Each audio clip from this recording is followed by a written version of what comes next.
Bludgeon, Part 5. Unfortunately, Bludgeon's carcass was salvaged by Starscream and put him to work on a new Void Scepter. It was at that point that Bludgeon began talking about the return of his master. After he pushed the boundaries of his house arrest just a little bit too far by having Slug attack his fellow Autobots, Starscream destroyed the new Void Scepter. Stupidly enough, however, the Chancellor of Cybertron saw fit to repair Bludgeon and send him back out into the galaxy under his own authority. Starscream realized that all evidence pointed to something big occurring out in the universe at large, and given the difficulties the Council of Worlds had every step of the way, the former Seeker decided to take matters into his own hands, yet again. Considering the fact that every backroom deal he'd ever made and every secret project he'd undertaken had eventually and consistently bitten him in the rare afterburners, it should come as no surprise to, well, anyone, that this plan failed.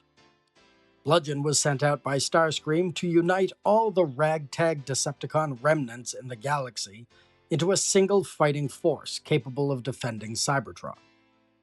It seemed as though the ragtag groups and the individuals kept in touch via an elaborate communication network. That network ended up being how Bludgeon gathered together his troops into the Decepticon Vengeance Division, or DVD. It's important to note that both Starscream and Shockwave thought that they held Bludgeon's true loyalty at this point, neither aware that the unstable scientist had already devoted himself to Unicron. When the Chaos Bringer arrived and began consuming Cybertronian colonies, Starscream ordered the DVD to engage, using a plan proposed by Bludgeon. Can you guess what happened next? That's right. Bludgeon's plan was a ruse to bring the entire DVD to Unicron so it could forcibly convert the Armada via exposure to Regenesis Ore 11 into monstrous heralds. The transformed fleet and the World Ender, along with the ancient Titan spacecraft Nemesis that stood in for one of Unicron's eyes, teleported to Cybertron, where Autobot and Council forces had amassed their own armada to defend the planet.